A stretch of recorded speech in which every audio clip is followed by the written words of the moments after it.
ধর্মনগর উপনির্বাচনে প্রত্যাশিতভাবেই জয়ী হলেন বিজেপি মনোনীত প্রার্থী জোহর চক্রবর্তী।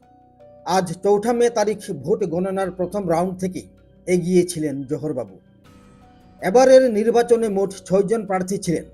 জোহর চক্রবর্তী বিজেপি থেকে, অমিতাভ দত্ত সিপিআইএম থেকে, চয়ন ভট্টাচার্য কংগ্রেস, বিভাস রঞ্জন দাস আমরা বাঙালি, সঞ্জয় চৌধুরী SUCI, ব্রজলাল দেবনাথ নির্দল থেকে। মোট ৬ জন প্রার্থী হলেও মূল লড়াইটা ছিল বিজেপি, কংগ্রেস ও সিপিআইএম এর মধ্যে। সকাল ৮টা থেকে কঠোর নিরাপত্তা বলয়ের মধ্যে শুরু হয় ভোট গণনা ধর্মনগর সরকারি দ্বাদশ শ্রেণী বালিকা বিদ্যালয় প্রাঙ্গণে। ইভিএম এর জন্য ১৪টি টেবিল এবং পোস্টাল ব্যালটের জন্য পৃথক একটি টেবিল, সর্বমোট ১৫টি টেবিলে কাউন্টিং শুরু হয়। প্রথমে পোস্টাল ব্যালটের পালা ছিল, সেখানে অধিক ভোট পেয়েছেন জোহর চক্রবর্তী। তারপর শুরু হয় ইভিএম গণনা। প্রথম রাউন্ড থেকেই এগিয়ে যান বিজেপির জোহরবাবু। মোট ৪ রাউন্ড শেষে তিনি ১৮,২৯০ ভোট পেয়ে জয় ছিনিয়ে নেন। তা আনুষ্ঠানিকভাবে ঘোষণা করেন রিটার্নিং অফিসার দেবযানী চৌধুরী। পরে ওনার হাতে সার্টিফিকেটও তুলে দেওয়া হয়।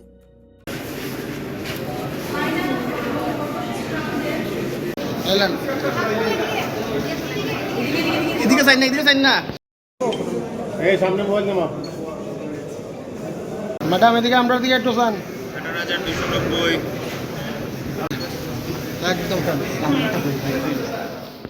56 ধর্মনগর অ্যাসেম্বলি কনস্টিটুয়েন্সি যে বাই ইলেকশন ছিল, যার ভোট 9 তারিখে আমাদের 9 এপ্রিলে শেষ হয়েছিল, তার আজকে গণনা সম্পন্ন হয়ে গেল এবং এইমাত্র আমাদের গণনার প্রসেসিং সম্পন্ন হলো। এবং আপনারা সবাই আমাদের অ্যানাউন্সমেন্ট থেকে জেনেছেন যে গণনার পরে আমাদের যে বিজেপি প্রার্থী ছিলেন উনি টোটাল 24,291টি ভোট পেয়ে 18,290 ভোটের ব্যবধানে জয়ী হয়েছেন।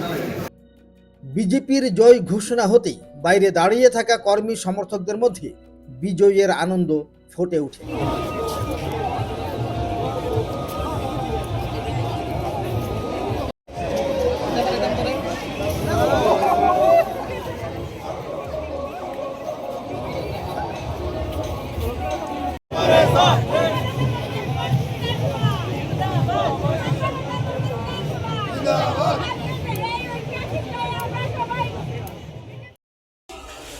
গুরুত্বপূর্ণ একটা নির্বাচন সম্পন্ন হয়েছে এবং প্রথমেই নির্বাচক মণ্ডলীর সকলকেই বৈপ্লবী অভিনন্দন জানাই, শ্রদ্ধা জানাই, নমস্কার জানাই।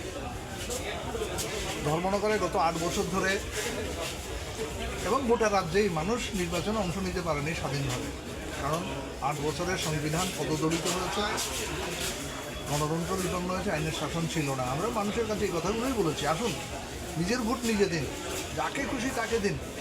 ধর্মনগরের শান্তি ফিরিয়ে আনার জন্য, ধর্মনগরের সার্বিক যে উন্নয়ন তাকে আরও বেগবান করবার জন্য আমরা মানুষকে বলেছিলাম নির্বাচনে অংশগ্রহণ করুন।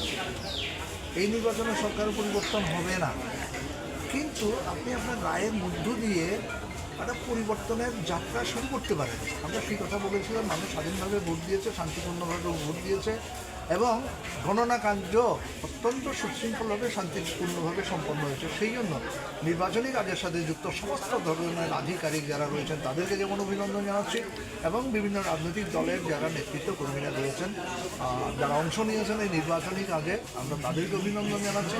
সংবাদ মাধ্যমের প্রতিনিধিরাও এই নির্বাচনের সার্বিক প্রচার নিয়ে গেছেন মানুষের কাছে। আমাদের বক্তব্য, বিরোধী রাজনৈতিক দলের বক্তব্য, অন্যান্য দলের বক্তব্য, সমস্ত বক্তব্য মানুষের কাছে নিয়ে যাওয়ার চেষ্টা করেছেন। আমরা সাংবাদিক বন্ধুদেরও আরও অভিনন্দন জানাচ্ছি।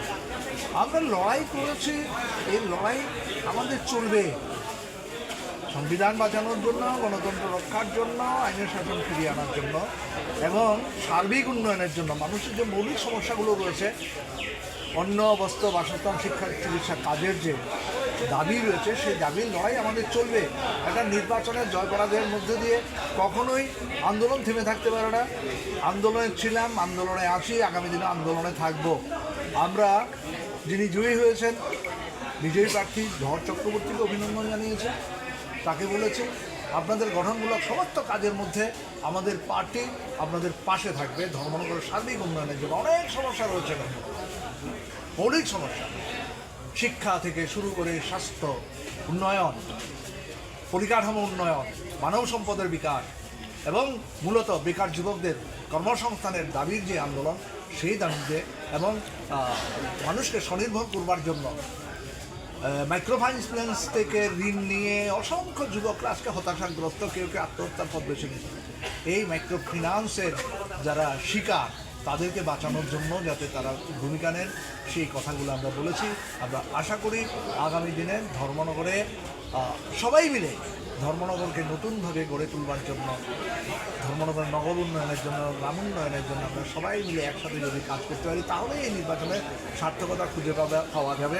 আমরা সকলকে আবারও শ্রদ্ধা নমস্কার অভিনন্দন। এই যে জয়, এটা আমাদের প্রত্যাশিত জয়।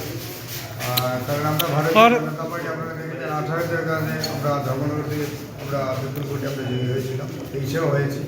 এবং এইবার ভারতীয় জনতা পার্টির পক্ষে আমাদের ধর্মনগরের গণদেবতারা ভোটাররা পক্ষে ওনারা রায় দিয়েছেন এবং যেটা একটা বিশাল ভোট, আমরা 24,291 ভোট আমরা পেয়েছি।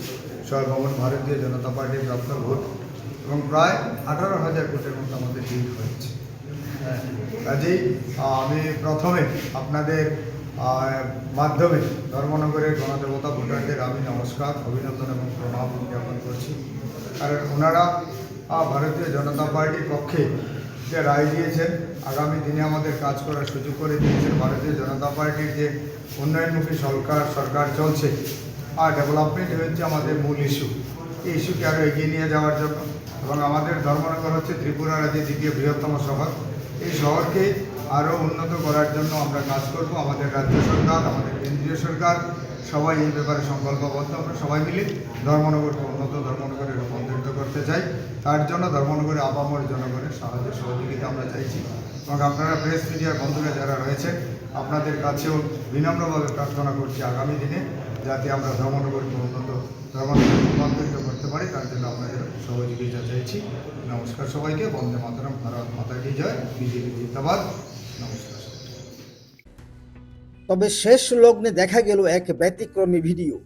বিজয়ী প্রার্থী জোহর চক্রবর্তীকে অভিনন্দন জ্ঞাপন করছেন সিপিআইএম প্রার্থী অমিতাভ দত্ত। এই ভিডিও যেন সেই বার্তাকেই বহন করছিল, নির্বাচন হোক একটি উৎসব। তবে জনতা জনার্দনই যে মূল কথা তা আবারও প্রমাণিত হলো ওই রায়ের মাধ্যমে। ধর্মনগর থেকে দেবমাল্য কাশ্যপের রিপোর্ট, ত্রিপুরা পাইওনিয়ার।